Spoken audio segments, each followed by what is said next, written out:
Hello, this is your State Senator Len Suzio speaking to you from the Capitol.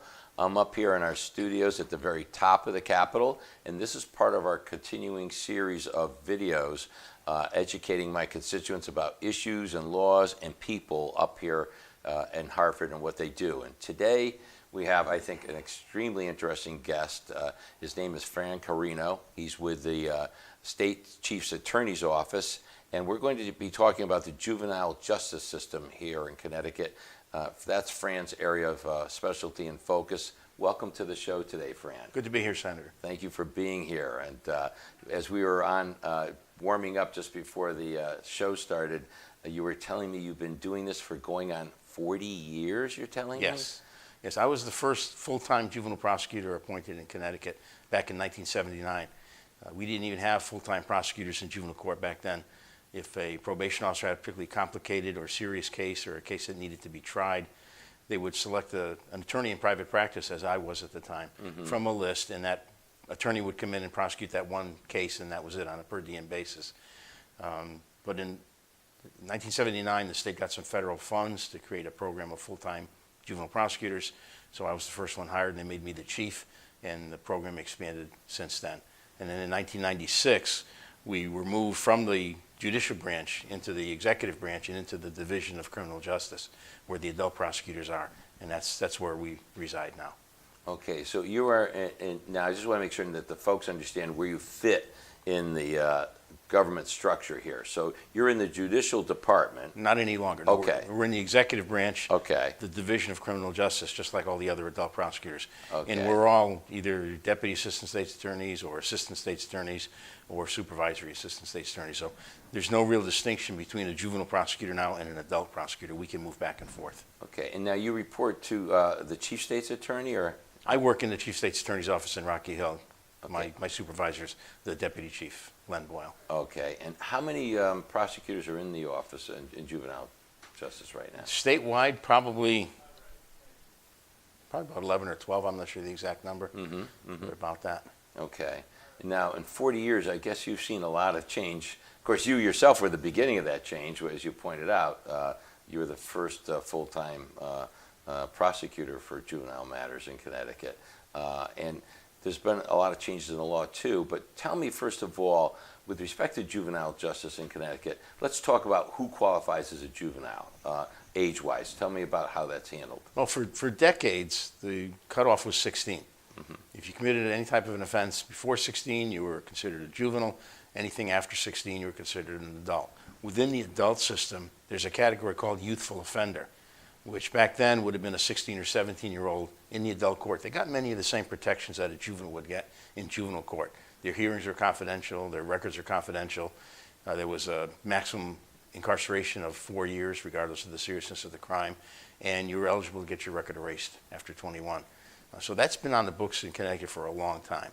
So you were a juvenile up to 16, you could be a youthful offender in the adult court at 16 or 17, or otherwise you were an adult at 16. Over the years, the juvenile age was increased. So on January 1, 2010, 16-year-olds became children and into the juvenile justice system. And on July 1, 2012, 17-year-olds became children by law and therefore in the juvenile system. But it wasn't an increase in the age across the board.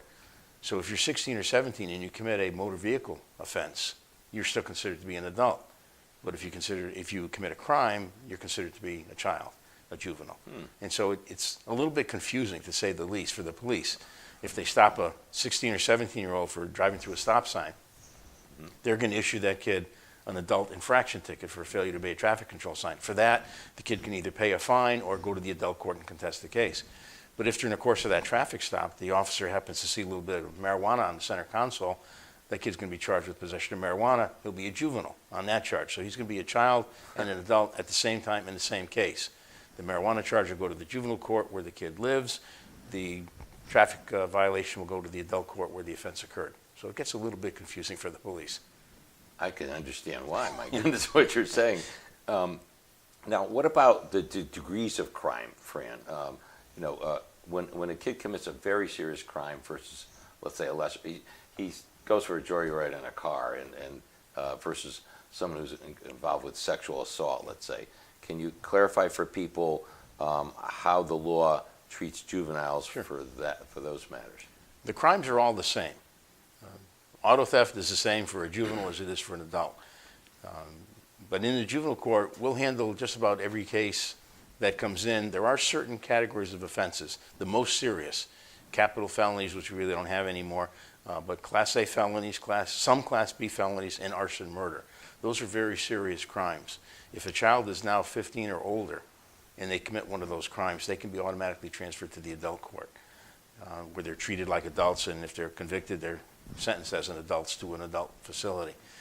For less serious crimes, the other felonies, some B felonies, Class C, D, E, and unclassified felonies, if they're committed by a child 15 and older, they could also be transferred under a transfer provision in our statutes. But it's a lot harder to do because it's not automatic. The state has to prove there's probable cause to believe the child committed the crime, which is not too difficult. But we also have to prove that it's in the child's best interest and the public's best interest that the child be transferred. And that's really hard to do because when a child is transferred, they lose all of their juvenile rights and protections. So it's really difficult to make out a case that this kid should be tried as an adult, and somehow that's in the kid's best interest. Occasionally it happens, but it's very difficult.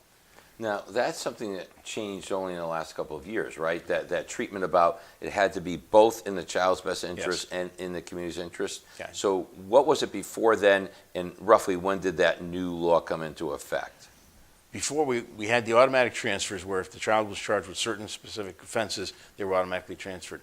The discretionary transfer laws back then just said if the charge is a C, D, E, or unclassified felony, the state would have to have a hearing, the judge would have to make a finding of probable cause, and then the case would be transferred.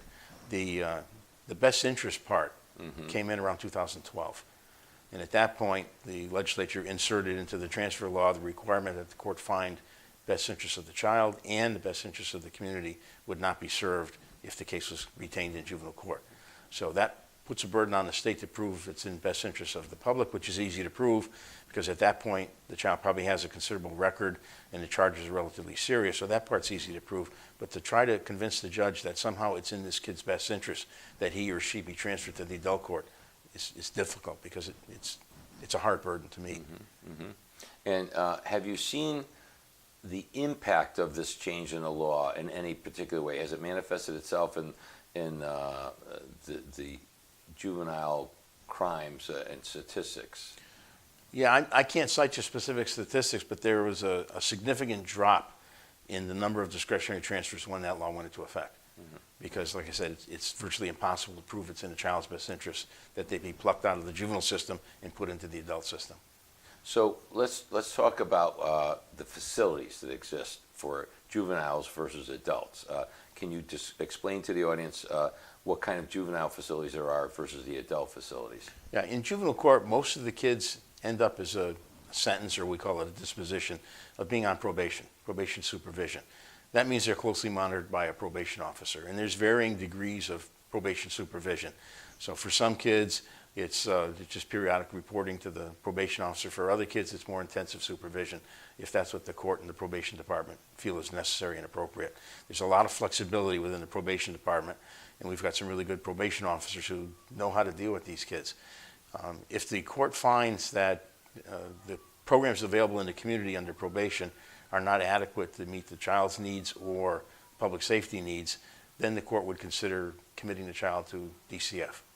And if committed to DCF, then the child could be put in a residential treatment facility somewhere in the state, or previously to the Connecticut Juvenile Training School, the only secure facility we had for boys in Connecticut. And those facilities are run by DCF or contracted through DCF. They're not connected at all with the Department of Corrections and the adult facilities. So as long as the kid stays in the juvenile facility or within the juvenile jurisdiction, they're not even touching the DOC system, the Department of Corrections system. It's all juvenile probation or DCF. But that's all changing this year. Right. Well, we're going to get into that in a minute. So, but when we talk about a secured facility for a child, I've learned as a state senator that there's different types of secured facility. Can you explain to the audience what the distinction is between? No, there are two facilities, the Bridgeport Juvenile Detention Center and the Hartford Juvenile Detention Center. These are secure, hardware secure, locked facilities for kids. after they're arrested for a crime, if the judge feels that detention upon arrest is appropriate and necessary, the judge would order the child to be held in one of those two facilities.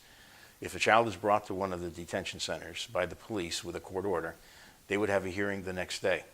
By law, the next business day, they would be presented in front of a judge. The judge would have to make, again, a finding of probable cause, make a finding that there's no less restrictive facility available for this kid, and one of the now 3 grounds for detention exist. And if the judge makes those findings, the judge has the authority to remand that child to detention. And the child stays in pretrial detention until released by the judge. There's a hearing every 7 days. The child is brought before the judge again, and the state has to establish whether or not it's necessary to hold the child in detention. The judge could release the child at any time, outright, or the judge could release the child on a suspended order of detention with conditions like 6 o'clock curfew, go to school every day, remain alcohol and drug free, don't associate with any gang members, things like that. But those are pretrial facilities for juveniles. There's some treatment attempted at those facilities, but they're not treatment facilities. They're essentially pretrial holding facilities for kids. At some point, they do get released. So separate apart from those two pretrial facilities, we have various what I would call staff secure facilities or other residential treatment facilities where the kids would go, they would live there, they would go to school there, and they would receive whatever treatment is necessary and appropriate at those facilities. And those, again, range from just open campus type facilities, staff secure facilities, and the Connecticut Juvenile Training School, which is a state-operated secure facility for kids. The CJTS, the Connecticut Juvenile Training School, was the only truly secured facility, though. I mean, you have, explain to the audience between staff secured and hardware secured. A real secure facility, hardware secure, means the doors are locked. You can't get out. Staff secure means that if you can get past the staff, you can get out. So the staff does what they can to keep the kids within the facility, but what it comes down to is it's not a locked facility. And CJTS is really the only one that we had for boys. There's a facility that's attached to one of the hospitals that was used for girls at some point. But for boys, the CJTS, Connecticut Juvenile Training School, is the only secure facility we have for kids. And you just mentioned, of course, that that's actually been closed as you and I are speaking today. So what alternatives exist if a judge determines that a juvenile's got to be incarcerated in a hardware secured facility? What are the choices at this point in time? There really aren't any, because if the judge finds that probation services and programs available in the community are not adequate, we can still have the judge commit the kid to DCF, but DCF doesn't have a secure facility at this time to put the kid in. So they end up putting him in the most secure they have would be the staff secure facilities around the state. So that sounds to me like, I mean, if you've got a kid who a judge might ordinarily sentence to a hardware secure facility, you don't have that available. That sounds to me like there's a little hole in the system right now. Do you think, I know that there's this transition that you alluded to. The law requires a transfer of responsibility for these kids from DCF to the judicial branch and the court support services division, I guess. Yes. Maybe you could explain, let's talk about what the law has mandated and what this transition consists of and when it's going on, Fran. Yeah, the training school was supposed to close on July 1, but it's been closed already. DCF was able to remove the kids from CJTS and put them in various facilities. So CJTS has now been closed. As of July 1, the statute provides for children that are committed to DCF at the time of July 1 will be transferred over to judicial branch, the Court Support Services Division, and their status will be on probation under the same terms and conditions as their DCF commitment. And so the time that they're going to be on probation would be the same as the time they would have been on commitment, and any special conditions of their commitment would now be conditions of probation. The plan is for all of those kids to be brought before a judge sometime between now and I believe it's October 1st, and the judge will review each individual case to determine what terms and conditions of probation should exist, if any. And so all of those kids that are currently under DCF commitment will come through the court system, and the court will decide what should be their terms and conditions of their probationary period. After July 1, the court will no longer have the ability to commit delinquent kids to DCF. So the disposition or sentencing options that will be available to the juvenile court judge upon a finding of guilty for a delinquent act, a crime, will be the judge could dismiss the child with or without a warning. The judge can put the child on probation supervision, or the judge could put the child on probation supervision with residential placement. If it's with residential placement, that means the child will go be on probation but be placed somewhere, similar to when the child was committed, be placed in a facility somewhere. The plan is, at this point, and if the governor signs the bill that was passed by the legislature, those periods of probation supervision and probation supervision with residential placement will be for a term up to 18 months. And that term of 18 months can be extended after a hearing for another 12. So the maximum period of probation supervision with or without placement will be 30 months, which when you compare it with what's available now is a considerable decrease. Because right now, a child can be put on probation for an unlimited period of time. There's no statutory limit to probation. As a practical matter, a judge wouldn't put a kid on probation beyond age 20 because the consequence for violation of probation is a commitment to DCF, and that ends at age 20. So although a judge could put a kid on probation for 99 years, it doesn't happen. But if you look at the time of commitment for a non-serious offense, the maximum commitment now is up to 18 months with a possible extension of 18 more months. That's 36 months for even a minor offense if the kid is committed. If it's a serious juvenile offense, then for that period, that commitment could be up to 4 years, 48 months. So when you compare the lengths of commitments that are available today, as we filmed this before July 1, with the periods of probation after July 1, they've been considerably reduced. They went from 36 months maximum commitment for a non-SJO and 48 months maximum for a serious juvenile offense, down to essentially 30 months probation, regardless of the seriousness of the charge. It won't make any difference anymore whether it's considered a serious juvenile offense or not, as far as the length of probation that's available. So I should probably explain the difference between a serious juvenile offense. I was going to say that, yeah. In adult court, offenses are classified as misdemeanors, felonies. There's different degrees of felonies and whatnot, and different degrees of misdemeanors. But in juvenile court, the bigger distinction is the charge on the serious juvenile offender list or not? Is it a regular act of delinquency or is it a serious juvenile offense? Most of the serious juvenile offenses, and there's probably about 50 of those offenses that the legislature has identified, they're primarily crimes of violence against people. So like assault first degree, assault second degree would be on the list, but not assault third degree, which would be less serious injury. Robbery in the first degree would be considered a serious juvenile offense, but robbery third degree wouldn't. So it depends on the seriousness, but there's a list of those offenses. And that's a bigger distinction in juvenile court than misdemeanor felony. Because if you're arrested for a serious juvenile offense, you can't be released from detention without a court order. Again, right now the maximum period of commitment is 4 years instead of 18 months. The period of time you have to go without getting in further trouble to qualify for an erasure of your juvenile record is longer if it's a serious juvenile offense. There are consequences in your adult world if you are convicted as a juvenile of a serious juvenile offense. You can't get a pistol permit. There's certain offenses like criminal possession of body armor, criminal possession of firearms. Those charges are all enhanced if you have a serious juvenile offense conviction as a juvenile. So there's a lot of differences. But under the new sentencing scheme, where everybody's facing a maximum of 30 months, that distinction's kind of disappeared with respect to the amount of time that you can be under court supervision. Do you understand why the legislature changed the law?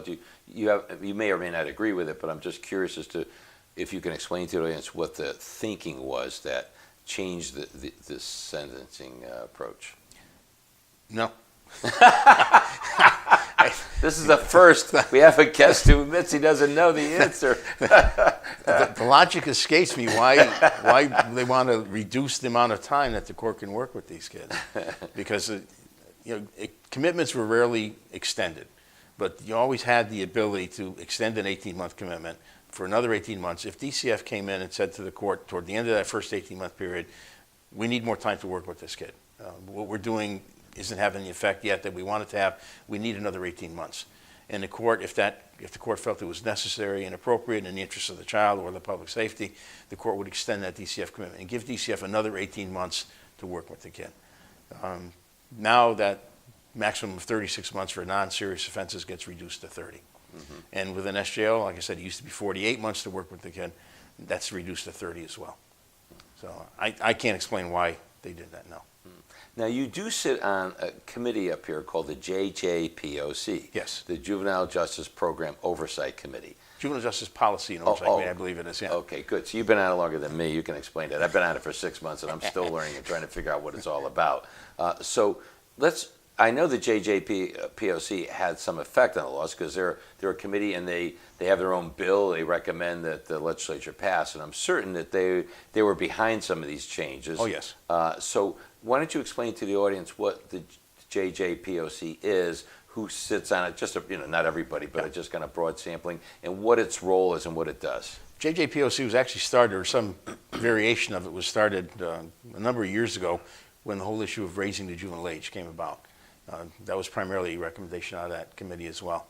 So the committee consists of agency heads and members that are involved in the juvenile justice system. You have probation is represented, the DCF is represented, advocacy groups have been represented, the judicial branch and other divisions have been represented, Chief Public Defender's Office is represented, Chief State's Attorney's Office is represented, Victims Advocate. Over the years, the membership has grown as the committee takes on various issues and realizes, well, we should hear from this component or that component. People have been added to the committee. The Chiefs of Police Association are also represented on there. So you have the people that are in the system, in effect, taking a look at the laws and procedures in the system and trying to come up with better ways of doing things. I don't always agree with what they come up with, but that's where the discussion takes place. And yes, a lot of the changes that we've seen in statute over the last 5 or 6 years have been recommendations of the JJPOC. I know that one of the things that's affected proposed legislation up here, and to some extent legislation that's actually passed, is this concept that of brain development, and that the brain doesn't fully develop until you're well into your 20s apparently, and that has led, I think, to a predisposition among the legislature to say, well, we can't hold juveniles as accountable as we would, let's say, a 35-year-old male. Can you kind of explain to the audience what that thinking is and what you think of its validity? Well, we heard experts come in and talk to the JJPOC about the brain development issue, and I don't contest the science. I mean, there's obviously some logic behind that.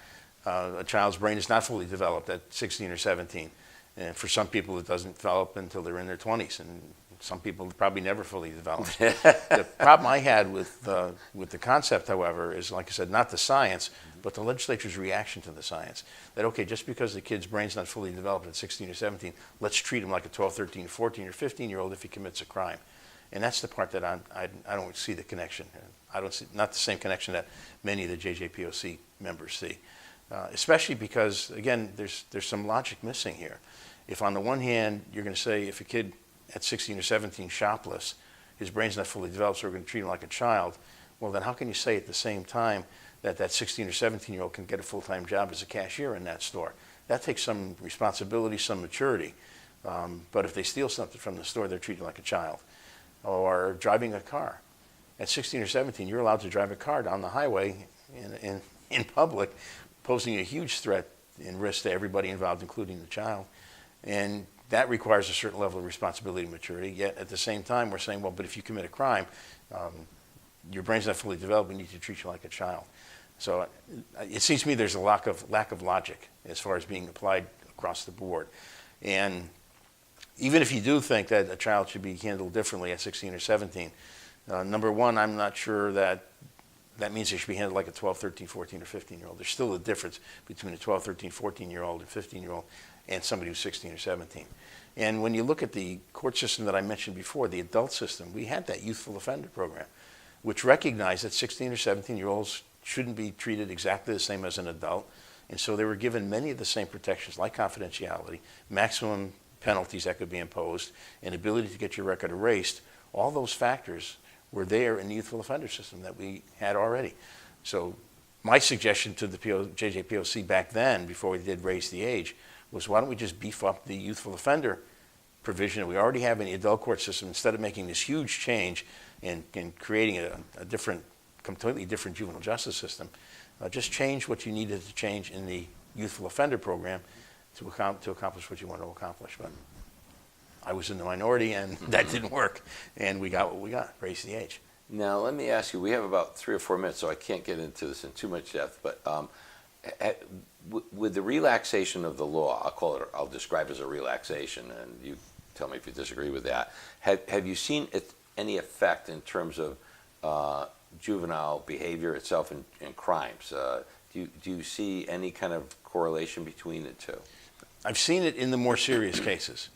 And again, I tend to come out talking about the most serious cases. The vast majority of kids that come to the juvenile court, maybe 90-95% even, are kids that make bad decisions because they're kids. And the juvenile justice system is in a position to assist those kids and families, getting those kids back on the right track and redirecting them. We have appropriate programs, we have appropriate services, our juvenile probation staff, they get it. And the judges in juvenile court, they get it. They know what these kids need. And for the vast majority of kids that come through the system can work. If the kid wants the help is there for him. But the kids I get to see, because I'm not assigned to any particular court, the cases I'm familiar with, the ones I get complaints about from the police, from the victims, from the prosecutors, are there's a small group of hardcore kids. And those kids are habitually stealing cars. They're habitually involved in street robberies, gang activity, drug dealing, things like that. Not quite serious enough to transfer them under the current laws, but really too serious to be handled in the conventional juvenile court system. Those are the kids I think are probably benefiting, if you want to call it that, from these changes in the laws. Because these kids say, okay, nothing's going to happen to me, and to some extent they're right. They're not getting locked up. We can't transfer them. And their attitude is, well, it's only juvenile court. I'm underage. Nothing's going to happen. I can do whatever I want. And these kids are feeling emboldened in what they do, and I think they're starting to pose a threat to the community. So I think those kids are taking advantage of the system, unfortunately. All right, we've got just about a little over a minute left, Fran. If you were to wave a magic wand and you could decide what Connecticut laws would be, what would you advocate as the changes in laws as they exist today in 60 seconds or less? The easiest solution would be go back to our laws with respect to grounds for detention, because we used to be able to put kids in detention after they got arrested if the judge was convinced it was in the kid's best interest to do that. We can't do that anymore. It has to be just a public safety threat, or the kid has to be wanted by another jurisdiction, or the kid has to have a history of failing to respond to the court process. Change the transfer law so it gives the judge the opportunity to balance the child's best interest and the public's best interest, not require both to transfer a kid. And we probably shouldn't have closed the juvenile training school until we had an alternative. Yeah, that's amazing to me that it's like we've closed the doors of CJTS and we got nothing to replace it with. Nothing. So there's a vacuum there right now. No. Hopefully we'll get that resolved in the near future. Well, we're near the end of the interview. I want to say to you that I think Connecticut's a better place because of dedicated public servants like you. You've put 40 years into this effort, and it's certainly a critical area of government dealing with juveniles who are delinquents and have behavioral problems. I certainly want to thank you for your work that you do, Fran. My pleasure. Thank you. This is your State Senator Len Suzio up here at the Capitol. I hope you've enjoyed the interview I had today with Fran Carino. Stay tuned for more programs as we keep this going. And this is so interesting. Maybe we'll have a follow-up interview with Fran in the near future. Thank you for tuning in today. Again, it's my honor to represent you at the State Capitol.